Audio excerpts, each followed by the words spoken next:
जय हिंद मेरे प्यारे छात्रों, आप सभी को पीहू क्लासेस पर हार्दिक स्वागत है। आप सभी इस पीहू क्लासेस को ज़्यादा से ज़्यादा लाइक, सब्सक्राइब और शेयर करें, क्योंकि इस पीहू क्लास के माध्यम से मैं केडी सर आप सभी को बिहार बोर्ड में 10th और 12th की जितने भी ऑब्जेक्टिव और सब्जेक्टिव प्रश्न आने वाले हैं, उन सभी प्रश्नों के हल के साथ विथ पीडीएफ के साथ हम सामने होंगे। आपका एक लाइक और सब्सक्राइब हम सभी ग्रुप को एक मोटिवेट बनने का कारण बनेगा। ज्यादा समय नहीं लेंगे, आइए आज का जो टॉपिक है, ये 10th क्लास का हम टॉपिक लेकर आए हैं। इस कम समय में आपको इसमें से कम 10 अंक निर्धारित है। कम से कम 10 नंबर का प्रश्न आपके सामने आएंगे।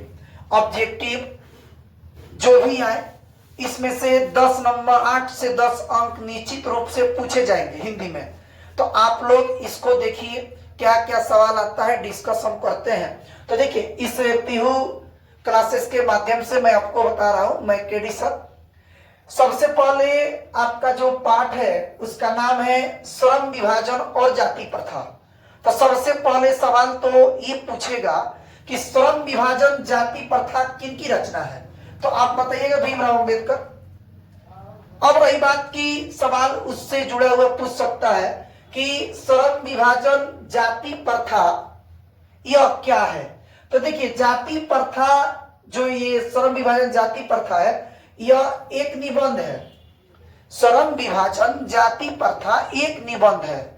अब रही बात की, अगर ये सवाल पूछता है कि श्रम विभाजन जाति प्रथा कहां से लिया गया है, तो आप कहिएगा एनिहिलेशन ऑफ कास्ट।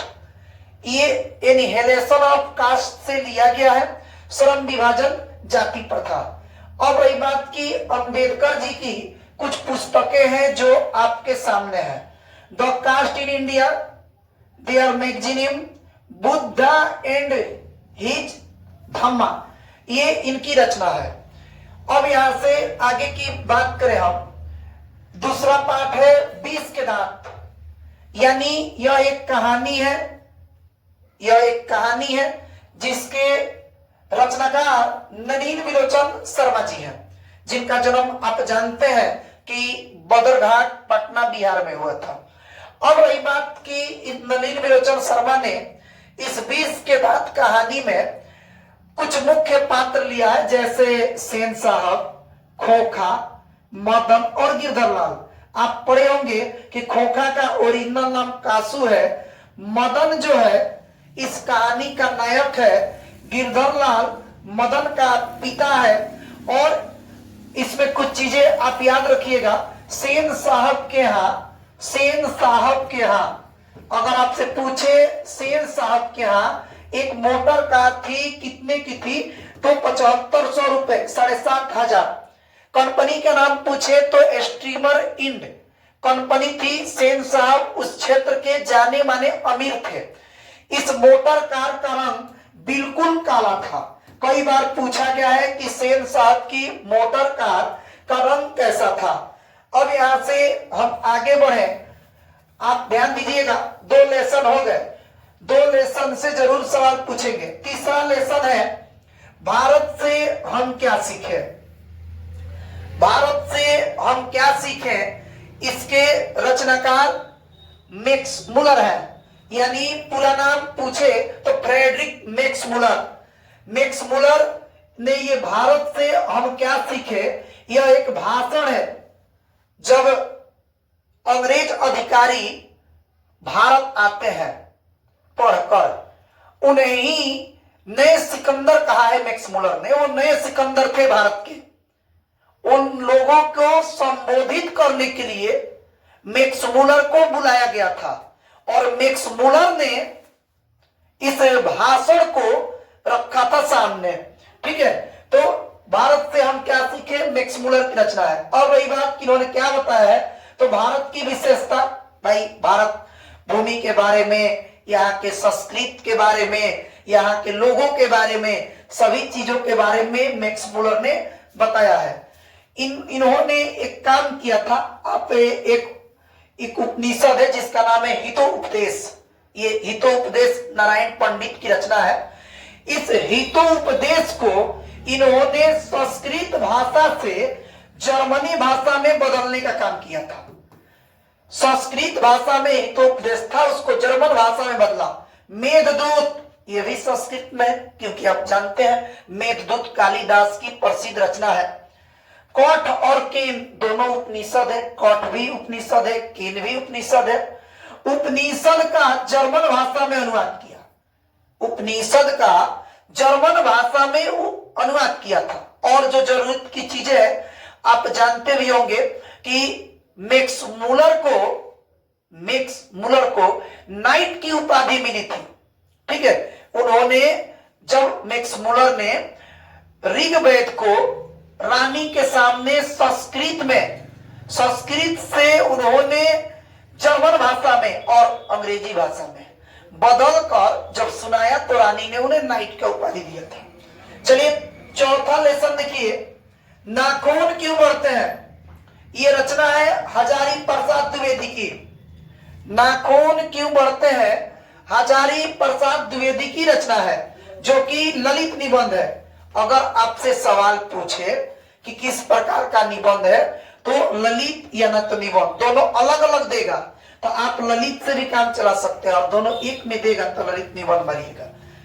ये अगर बात करें हम इनकी प्रसिद्ध रचना, उसका नाम है अशोक के फूल। सबसे प्रसिद्ध रचना है अशोक के फूल। उसके बाद कुटज, बाणभट्ट की आत्मकथा। ये रचनाओं के बारे में आप याद रखिएगा जो पूछ चुका है। अब रही बात की नाखून क्यों बढ़ते हैं। दरअसल हजारी प्रसाद द्विवेदी की छोटी बेटी ने उनके सामने ये प्रश्न खड़ा किया था कि नाखून क्यों बढ़ते हैं पिताजी, तो उन्होंने बताया था। अब यहां से आगे की बात करें हम, पांचवा लेसन है नागरी लिपि। और ये नागरी लिपि जो पाठ है ये भी एक निबंध है, और ये रचना है गुणाकर मूले की। ये नागरी लिपि के बारे में बताया गया है कि हमारे यहाँ कई भाषाओं को जानने वाले, कई लिपियों के जानने वाले लोग थे। और रही बात की आपके सामने सवाल ये भी रह सकता है कि नागरी लिपि ही नाम क्यों। तो गुजरात में एक जगह है नागर, वहां के जो ब्राह्मण लोग थे, ज्ञानी लोग, उन ब्राह्मणों ने और जिस भाषा में अपने ग्रंथों को लिखा वो नागर के थे, इसीलिए इसको नागरी लिपि कहा गया है। नागरी लिपि का मतलब होता है सांकेतिक बात। अब रही बात कि नागरी लिपि का इतिहास बताया गया इसमें। अब इनकी रचना अक्षरों की कहानी, भाई अक्षरों की कहानी है आज भी हमारे सामने। अभी आप देख रहे होंगे कि जमीनी समस्या चल रहा है तो खरोष्टी लिपि आया सामने। उसके बाद हम लोग के पास आया बहुत ऐसा हिंदी आया जिसको पढ़ने में काफी ज्यादा समस्या हुई। तो ये अक्षरों की कहानी अभी तक भी अनसुनी है। प्राचीन भारत के महान वैज्ञानिक, भाई प्राचीन भारत के महान वैज्ञानिकों के बारे में अब हमारे यहाँ जब दूरबीन नहीं था उस समय से हमारे हिंदू धर्म में लोग ग्रहों को रंग में बनाकर पूजा करते थे, और आज हमारे सामने जो ग्रह है ठीक वैसे ही उनका रंग है। तो ये प्राचीन महान वैज्ञानिक, जैसे आप गैलीलियो का नाम सुने होंगे, गैलीलियो जमीन पर हाथों से बनाता रहता था कि ग्रह कैसे घूमते हैं, दिशाएं क्या है। और बाद में जब गैलीलियो के सामने जब दूरबीन आया तो गैलीलियो ने यह सिद्ध कर दिया कि जो उसने परिकल्पना किया था वही हकीकत था।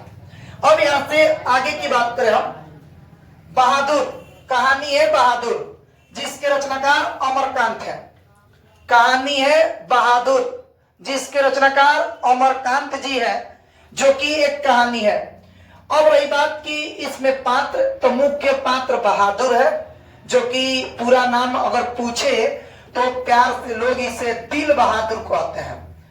दिल बहादुर इसका प्यार से लोग नहीं बल्कि लेखक और लेखक के परिवार वाले, उसका नाम था दिल बहादुर। लेकिन जो लेखक की पत्नी है निर्मला, लेखक की पत्नी है निर्मला, उसने दिल शब्द को काट कर हटा दिया था।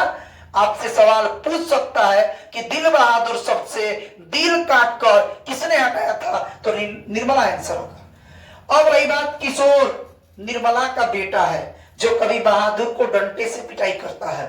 और रही बात कि बहादुर नेपाल से भागकर आया था, गोरखपुर में आया था, और लेखक के साले ने गोरखपुर से लेखक के घर बहादुर को पहुंचाने का काम किया था।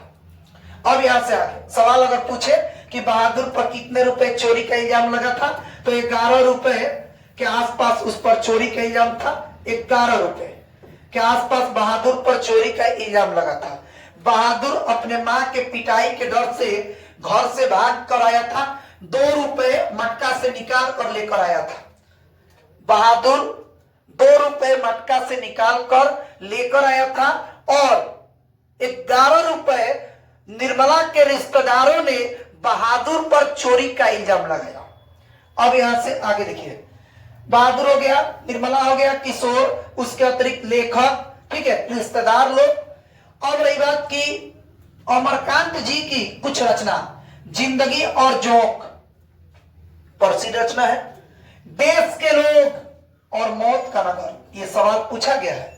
3 रचनाएं आपके सामने हैं। चलिए हम फिर से इसको एक बार क्लीन कर देते हैं ताकि आपको रेड रेड दिखाई दे रहा होगा। उसके बाद 7वां लेसन को हम बढ़ाते हैं। चलिए अब आइए 7वां लेसन पर। 7 लेसन है जिसका नाम है परंपरा का मूल्यांकन, जो कि निबंध है, जिसके रचनाकार रामविलास शर्मा जी हैं। जो अगर बात करें इनकी रचनाओं के बारे में तो देखिए, निराला की साहित्य साधना, देखिए जयशंकर प्रसाद जो है, जयशंकर प्रसाद निराला, बड़ी प्रसिद्ध क्षयवाद की कवियों में आता है उनका नाम। उन्हीं पर इन्होंने अपना पूरा व्यक्तित्व को लिख दिया। भारतेंदु हरिश्चंद्र, हिंदी के पिता भारतेंदु हरिश्चंद्र को कहा जाता है। हिंदी के पिता भारतेंदु हरिश्चंद्र को कहा जाता है, उनके बारे में इन्होंने लिखा है। प्रेम और उनका युद्ध, प्रेम और उनका युग उनकी प्रसिद्ध रचना है। अब यहां चलिए, उसके बाद जीत जीत में निरखत हो, जीत जीत में निरखत हो रश्मि वाजपेयी की रचना है। ये एक साक्षात्कार है, आपसे पूछ सकता है किस प्रकार की विद्या है। इसमें उन्होंने क्या लिखा है, तो पंडित बिरजू महाराज के बारे में लिखा है, पंडित बिरजू महाराज। अब रही बात की सवाल जैसे पूछा गया है कि इसमें से शहनाई के जादूगर कौन, तो आप सुने होंगे कि शहनाई के जादूगर बिस्मिल्लाह खां, उसी प्रकार ये किसी यंत्र से जुड़े हैं। तो आप लोग वीडियो में आंसर बताइएगा कि बिरजू महाराज किस वाद्य यंत्र से जुड़े हुए हैं। अब यहां से आगे बढ़ते हैं। अब लेसन है अवन्यो, अशोक वाजपेयी की रचना है। यह एक यात्रा वृत्तांत है। अशोक वाजपेयी गए थे, और गए थे कहा, तो फ्रांस गए थे। वहीं पर ये नदी है अवन्यो। अवन्यो एक शहर है, वहां पर उनके बारे में उन्होंने नदी के बारे में, अवन्यो के लोगों के बारे में, वहां के पर्वों के बारे में विशेष कर लिखने का प्रयास किया है। अब रही बात कि अशोक वाजपेयी की रचना एक पतंग अंत में, तत्पुरुष, और 2 रचना प्रसिद्ध है, याद रखिएगा। उसके बाद हम आगे बढ़ते हैं। उसके बाद है मछली, लेखक विनोद कुमार शुक्ल। यह एक कहानी है, लेखक विनोद कुमार शुक्ल। लेखक से जुड़ा हुआ सवाल पूछा गया है विनोद कुमार शुक्ल से कि विनोद कुमार शुक्ल कहां के रहने वाले थे, तो राजनांदगांव छत्तीसगढ़ के थे विनोद कुमार शुक्ल। और सवाल आपसे यह भी पूछ सकता है कि विनोद कुमार शुक्ल किस विश्वविद्यालय में एसोसिएट प्रोफेसर थे, तो आप कहिएगा विनोद कुमार शुक्ल इंदिरा गांधी कृषि विश्वविद्यालय में एसोसिएट प्रोफेसर थे। अब रही बात कि विनोद कुमार शुक्ल से जुड़ा हुआ चीज आपसे पूछेगा, मछली से जुड़ा हुआ सवाल ये आ सकता है कि विनोद पिताजी ने कितनी मछलियां खरीदी थी, तो उन्होंने मछली खरीदी है 3, मछली खरीदा गया था 3। सवाल ये पूछे कि झोले में कितनी मछली थी, तो 3। फिर आपसे सवाल पूछे कि कितनी मछली मर गई, तो 1। फिर पूछे कि जिंदा मछली कितनी थी, तो 2। आपसे जैसे सवाल पूछे आप उसका जवाब देने का प्रयास करेंगे। अब यार चलिए, अगर हम बात करें विनोद कुमार शुक्ल के बारे में, तो विनोद कुमार शुक्ल ने कुछ रचना लिखा है। जैसे इसका पहले पात्र देख लीजिए, दीदी, जो कि इस कहानी में पात्र है, जो कि नरेन से प्रेम करती है। सवाल आपसे पूछ सकता है कि दीदी के प्रेमी का क्या नाम था, तो आपको बताना है नरेन। दीदी के प्रेमी का नाम पूछे तो नरेन। अब संतू, लेखक के छोटे भाई, जो कि मछली को लेकर भागा था। अब इसमें एक पात्र और जरूरी है, लेखक के पिताजी है, लेखक स्वयं पात्र है, माँ है जो मसाला पीसती है, ठीक है। अब आगे का जो इस घर का नौकर है फंगू, जो पौसुल लेकर दौड़ता है संतू के पीछे, और रास्ते में नरेन भेटाते हैं तो पिताजी ने चिल्लाकर कहा था कि पकड़कर साले का हाथ गोड़ तोड़ देना, जो होगा देखेंगे। पिताजी का परिवार में खौफ था, ठीक है। आज का जमाना बदला है, कुछ आगे गया है। पेड़ पर कमरा, महाविद्यालय, इनकी रचना है। खिलेगा तो देखेंगे, नौकर के कमीज। और सवाल आपसे अगर पूछे कि विनोद, दो सवाल यहां से पूछ सकता है कि विनोद कुमार शुक्ल के किस पुस्तक पर फिल्म बनाया गया है। सवाल पूछे विनोद कुमार शुक्ल के किस पुस्तक पर फिल्म बनाया गया है, तो नौकर के कमीज। और सवाल ये पूछे कि विनोद कुमार शुक्ल की पुस्तक का अनुवाद किस भाषा में हुआ है, तो इतालवी भाषा में। आप इधर से 2-3 सवाल पूछ सकता है। इस पीडीएफ से हम आपको पहले ही बताए कि कम से कम 10th में 10 नंबर के सवाल हर हाल में रहेंगे, कम से कम 10 नंबर, उससे कम होने वाले नहीं है, बशर्ते आप ध्यान से इस वीडियो को देखिएगा। अब अगला बात हम करें, सुनिए, अगला बात हमारे सामने है नौबत खाने में इबादत। इबादत मुस्लिम वर्ड है। इबादत का मतलब होता है इस तरह अपना भाषा में रियाज करने का जगह, जैसे अपने भाषा में कहें साधारण भाषा में अभ्यास करने का जगह। अब रही बात कि इसके लेखक यातेंद्र मिश्र है, लेखक यातेंद्र मिश्र है, और ये एक व्यक्ति चित्र है। और किसका व्यक्ति चित्र है, तो बिस्मिल्लाह खां का, जो कि शहनाई के जादूगर है। बिस्मिल्लाह खां शहनाई के जादूगर है और इन्हें भारत रत्न मिला है। बिहार के पहले व्यक्ति हैं जिन्हें भारत रत्न मिला था। शहनाई के जादूगर भी हैं बिस्मिल्लाह खां। पहले मैंने अगर पूछे भारत रत्न किसे मिला और नोबेल प्राइज किसे मिला, तो रविन्द्रनाथ टैगोर है, जिनको गीतांजलि पर मिला है, ठीक है। तो यहाँ पर बिस्मिल्लाह खां को भारत रत्न का उपाधि दिया गया है। ये शहनाई बजाते थे। अब रही बात कि शहनाई क्या होता है, तो शहनाई एक प्रकार का वाद्य यंत्र होता है, जो कि एक नरहट नदी के किनारे उगने वाले घास होते हैं, जिसके रीढ़ को काट कर एक वाद्य यंत्र बनाया जाता है। उसी को बनाने में, बजाने में बिस्मिल्लाह खां को महारत हासिल था। बिस्मिल्लाह खां, जो बिस्मिल्लाह खां है, ये बालाजी विश्वनाथ मंदिर में रियाज करने जाते थे। सवाल पूछ सकता है कि बिस्मिल्लाह खां किस मंदिर में रियाज करने के लिए जाते थे। बालाजी विश्वनाथ मंदिर में ये रियाज करने जाते थे। रास्ते में 2 लड़कियों का घर मिलता था, पूछ चुका है। रसूलन बाई और बतूलन बाई का घर मिला है रास्ते में, उस रास्ते में ये जाते थे। बिस्मिल्लाह खां आपके यहाँ बिहार के रहने वाले थे। इनके परिवार के बारे में विस्तार से पढ़ना पड़ेगा। सलार हुसैन कौन थे, बिस्मिल्लाह खां का बचपन का नाम, अगर नया किताब आया है तो उसमें नाम कुछ और दे रहा है, पुराना में कुछ और दे रहा है। नाम कमरुद्दीन दे रहा है और कहीं कहीं पर अमरुद्दीन दे रहा है। तो आप अपना देखेंगे, ऑप्शन के अनुसार आप काम करेंगे, ठीक है। 2 यहाँ पर आ गया विवाद, एक कमरुद्दीन दे रहा है, नया किताब जो आया है उसमें कमरुद्दीन दे रहा है, और पुराना में अमरुद्दीन दे रहा है। तो अब रही बात कि मारे कौन, तो देखिए जब भी देगा एक, दोनों में से कोई एक ही देगा, तो आप कोई एक मारकर अपना काम चलाएंगे। अब रही बात यातेंद्र मिश्र की रचना यादा कदा, ड्योडी पर अलाप और गिरजा। ये गिरजा जो पुस्तक है, इसमें गिरजा देवी के संगीत साधना पर आधारित एक किताब है, गिरजा देवी। अब यहां से हम अगला लेसन देखें, पहले हम क्लीन अप कर देते हैं। आप लोग इस पीहू क्लासेस जो ऑनलाइन है, इसमें एक पूरी टीम काम करेगी। थोड़ा सा डेवलपमेंट अभी नहीं हुआ है, तो सभी टीचर रेगुलर नहीं है। जिस दिन पीयू क्लासेस डेवलप होता है, यदि इस चैनल को 1000 अचीव मिलता है तो आप सभी देखेंगे कि ये क्लास 5 से रात्रि 10 बजे तक निःशुल्क यूट्यूब पर चलता हुआ दिखेगा। इसलिए आप तमाम स्टूडेंट से एक रिक्वेस्ट है कि जल्द से जल्द इसका सब्सक्राइबर पूरा करें ताकि हम लोग को लाइव आने का मौका मिल सके। चलिए हम आगे बढ़ते हैं, अपना पॉइंट को आगे बढ़ाते हैं।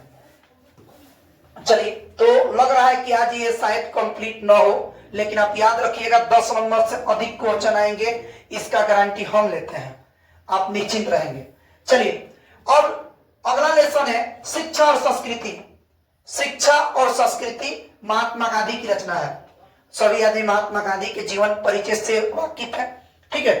शिक्षा शास्त्र है ये, इनकी रचना है हिंद स्वराज, सत्य के साथ मेरे प्रयोग। सत्य के साथ मेरे प्रयोग ये पूछ चुका है रचना, ये हिंद स्वराज के बारे में किनकी रचना है, तो महात्मा गांधी की रचना है। अब ये था गद्यखंड, यानी निबंध, कहानी, एकांकी, जो भी स्मरण यात्रा, वह सभी विद्या खत्म हुई। उसने में से अगर आप ध्यान दिए होंगे तो 5-7 नंबर का काम चल जाएगा। 10 नंबर से अधिक इस वीडियो से सवाल आएंगे। आप एक बार नहीं, टॉपिक को भगा भगा सुनकर याद करिएगा और उसके बाद हिंदी का एग्जाम दे कराइएगा। जितने जल्द ये 1000 सब्सक्राइब अचीव करेगा, मैं लाइव आकर, अगर अभी 10th वाले लोग इसको 1000 अचीव करवाते हैं तो आने वाले जो एग्जाम है 17 से, उस 17 से पहले मैं 7 दिन में संस्कृत को कंप्लीट करके आपको यूट्यूब पर दूंगा। इसलिए आप अधिक से अधिक सब्सक्राइब करें।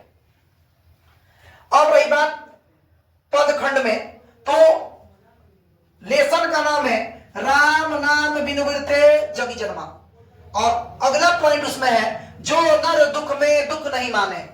ये गुरु नानक की रचना है, यह एक कविता है, और काल पूछे तो भक्ति काल के कवि है गुरु नानक।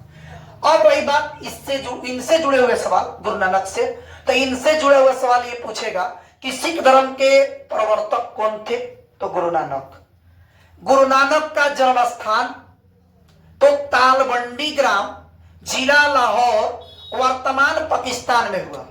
ये भी आ सकता है, लेकिन ये तो नहीं आया है। लेकिन ये जरूर आएगा कि गुरु नानक का जन्म स्थान किस नाम से जाना जाता है, नानकाना साहब। नानकाना साहब के नाम से गुरु नानक के जन्म स्थान को आज प्रसिद्धि मिली हुई है। तो ये सवाल पूछ सकता है। अब वही बात किस लेसन सवाल, सिख धर्म के पहले गुरु गुरु नानक, सिख धर्म के 5वें गुरु गुरु अर्जुन देव, सिख धर्म के 10वें गुरु गुरु गोविंद सिंह, सिख धर्म के 9वें गुरु गुरु तेग बहादुर। तो इसमें 3 गुरुओं का नाम याद रखिएगा, गुरु गोविंद सिंह, गुरु अर्जुन देव, और 10वें गुरु या अंतिम गुरु गुरु गोविंद सिंह। चलिए, गुरु अर्जुन देव ने एक किताब लिखा है, उसको हम बता देते हैं। अब पहले गुरु नानक की रचना देखिए। जप्पू जी, ये साहिला हो गया है, दरअसल ये होना चाहिए सोहिला। ये सोहिला रचना गुरु नानक की है। अब रही बात की एक किताब है सिखों के प्रसिद्ध किताब गुरु ग्रंथ साहिब। गुरु ग्रंथ साहिब किनकी रचना है, तो आधे लोग गलती करते हैं कि गुरु नानक को मारते हैं। आधे लोग गलती करेंगे, गुरु नानक को मारेंगे, जबकि गुरु नानक के मरने के बाद वो किताब सामने आया था। तो ये कैसे लिख सकते हैं? तो दरअसल उस किताब को गुरु नानक पर ही आधार बना के लिखा गया है, ये सत्य है। लेकिन लिखने वाले गुरु अर्जुन देव थे, ठीक है, याद रखिए। गुरु ग्रंथ साहिब के रचनाकार गुरु अर्जुन देव। अब दूसरे कवि रस खान, जिनकी रचना है प्रेम आईनी श्री राधिका। प्रेम आईनी श्री राधिका, यह एक कविता है। कवि सुनिए, यहां पर देखिए जो कवि है भक्ति काल के हैं, ये भी भक्ति काल। देखिए, काल को पहचानने का एक ट्रिक हम बता देते हैं, आप याद रखिएगा। किसी के जन्म तिथि को देखकर जन्म तिथि को काल बता सकते हैं। अगर किसी कवि का या व्यक्ति का जन्म 0 से लेकर 1206 के बीच हुआ है ईस्वी में, तो ये कहलाएगा प्राचीन काल। और 1206 से लेकर 1739 के बीच में अगर किसी का जन्म हुआ है तो ये कहलाएगा मध्यकाल, और मध्यकाल को भक्ति काल के नाम से भी जाना गया है। और 1739 से 1947 तक आधुनिक काल के नाम से ये जाना गया है। तो ये ट्रिक है, काल को बिना किसी से पढ़े हुए आप पहचान सकते हैं, आप बता सकते हैं। केवल जन्म तारीख याद रहना चाहिए और आप बता देंगे कि काल कौन सा व्यक्ति का कौन सा काल है। तो रसखान के बारे में हम बात करें, किन की रचना है? सुजान रसखान, प्रेम वाटिका। प्रेम वाटिका प्रसिद्ध रचना है। अब देखिए, रसखान का जन्म दिल्ली में, लेकिन उस समय की घटना है जब इनका जन्म पठान वंश में हुआ और पठानों का हराने का काम मुगल शासक ने किया था इनके समय, और वो थे जहांगीर। जहांगीर ने पठानों पर हमला किया, और पठानों पर जब उन्होंने हमला किया तो पठान वंश की हार हुई। इसलिए इनके परिवार वाले इनका जान बचाकर दिल्ली को छोड़कर ब्रजभूमि में आए थे। ब्रजभूमि में 3 गांव आते हैं, आप याद रखिएगा, वृंदावन, पारसोली ग्राम और गौघाट। तो आप सभी मार्ग का काम चलाएंगे अगर ऐसा ऑप्शन आता है तो, कि किन किन जगहों पर रसखान रहे तो सभी मारिएगा। ब्रजभूमि में 3 गांव, वृंदावन, गौघाट और पारसोली ग्राम रसखान वाला है। ठीक है। रसखान कृष्ण से प्रेम करते थे, प्रेम वाटिका बगीचे को इन्होंने वर्णन किया है। रसखान से पूछे सवाल तो किस मार्ग के कवि हैं? तो भक्ति मार्ग के कवि हैं। ठीक है। अब आ जाइए तीसरे कवि घनानंद। अति सुदर्शन एको मार्ग है, सबसे शुद्ध मार्ग प्रेम का है, जिसके रचनाकार घनानंद जी है। कविता है, ये भी भक्ति काल के कवि हैं। अगर भक्ति काल न दे तो रीति काल मारिएगा। रीति काल के कवि हैं। किस काल के कवि हैं? रीति काल के कवि हैं। कई बार सवाल पूछा गया है। एक लोग, 2 लोग, एक कवि है घनानंद जो प्रेम के पीर के कवि हैं। घनानंद जो कवि है वह प्रेम के पीर के कवि हैं। घनानंद जो कवि है वह प्रेम के पीर के कवि हैं। घनानंद कवि प्रेम के पीर के कवि हैं। रीति काल के कवि हैं। भक्ति काल दिया है, अगर रीति काल नहीं होगा तो भक्ति काल मारिएगा। रीति काल दिया हो, भक्ति काल भी दिया हो तो आप रीति काल ही मारिएगा। अब यहां देखिए, इनकी रचना सुजान सागर, विरह लीला, प्रेम पथिक, और इसके अतिरिक्त आप इसमें अगर सवाल आपसे पूछे तो सवाल ये पूछ सकता है कि अति सुदर्शन एको मार्ग कहां से लिया गया है? तो घन आनंद से लिया गया है। घन आनंद से लिया गया। अब यहां देखिए, अगला लेसन है स्वदेशी। अपना देश, आज अपने देश के लोग बदल रहे हैं। वो कवि ने लिखा है कि सबे विदेशी वस्तु गति रीत रीत लखात, अब भारतीयता ना कुछ भारत में दर्शात। आज के दौर में जमाना बदल गया है, सभी वस्तु विदेशी हो गई है, और हमारे देश में, जिस देश में भारतीयता होना चाहिए उस देश में भारतीयता का नाम निशान नहीं है। तो स्वदेशी के माध्यम से वो कवि तंग करता है लोगों पर, भारतीयों के। अब जनरेशन बदल रहा है, पहनावा ओढ़ावा, हमारा देश साड़ी सूट वाला देश और पता नहीं कहां जाने वाला है। 2050 तक कौन देखेगा वो तो समय बताएगा। आप समझ रहे हैं, कवि ने स्वदेशी के माध्यम से बताने का प्रयास किया है कि हम सभी को अपनी सभ्यता को खोना नहीं चाहिए। ये आधुनिक काल के कवि हैं, जन्म तारीख से याद कर सकते हैं, देशभक्ति की थे। या इनकी रचना प्रेम घन सर्वस्व, बड़ी प्रसिद्ध रचना है, प्रेम घन सर्वस्व। प्रेम घन जी के बारे में अगर आपसे सवाल पूछे तो इन्होंने एक समाज की स्थापना किया था। पूछेगा इन्होंने कौन सी समाज की स्थापना किया, तो आप याद रखिएगा रसिक समाज। रसिक समाज की स्थापना इन्होंने किया था। रसिक समाज की स्थापना इन्होंने किया और रसिक समाज के माध्यम से वो समाज को बदलने का प्रयास किया है। क्योंकि आप सुने होंगे आर्य समाज, उसी प्रकार है रसिक समाज। ठीक है। अब यहां से आगे देखिए, 5वां लेसन भारत माता।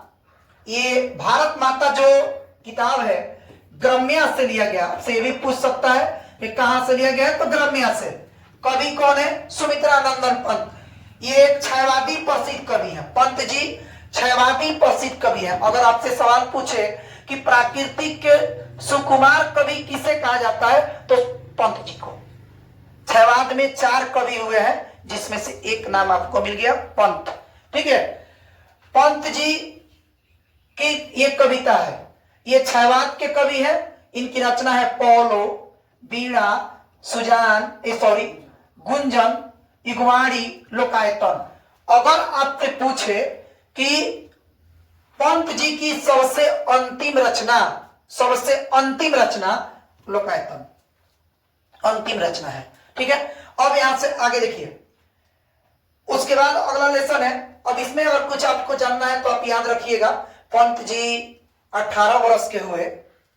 पंत जी जब 18 वर्ष के हुए थे तो अपने भाई के साथ घर छोड़कर बनारस चले गए थे।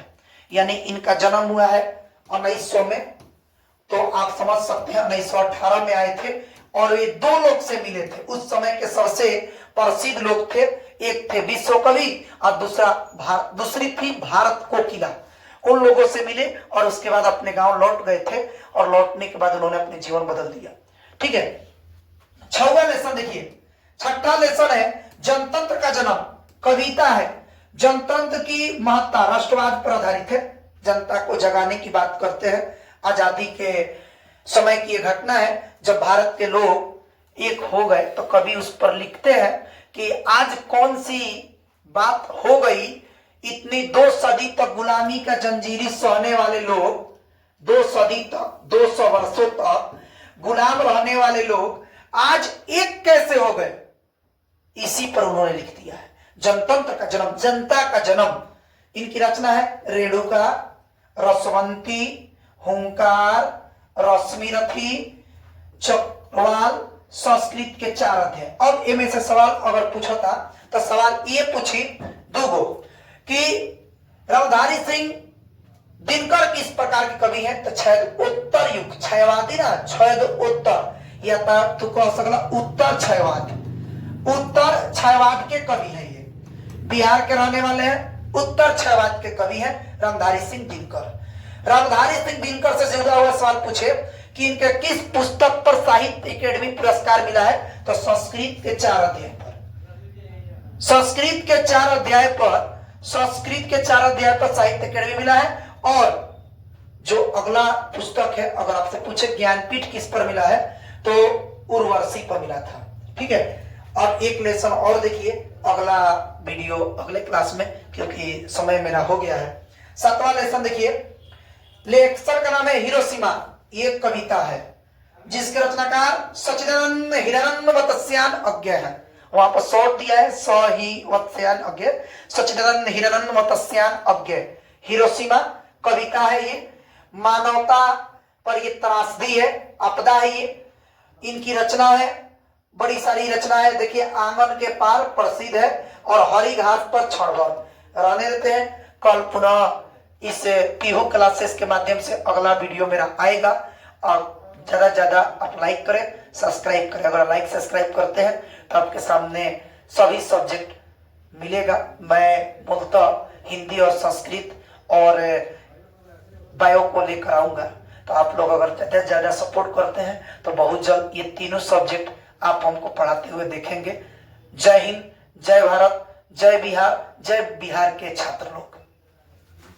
लोग हमें पुजारी कहते हैं, लोग हमें पुजारी कहते हैं, लोग हमें शिकारी कहते हैं, लोग हमें पुजारी कहते हैं, लोग हमें शिकारी कहते हैं, और जब रखते हैं प्यार से गमछा तो लोग हमें बिहारी कहते हैं। जय बिहार, जय बिहारी।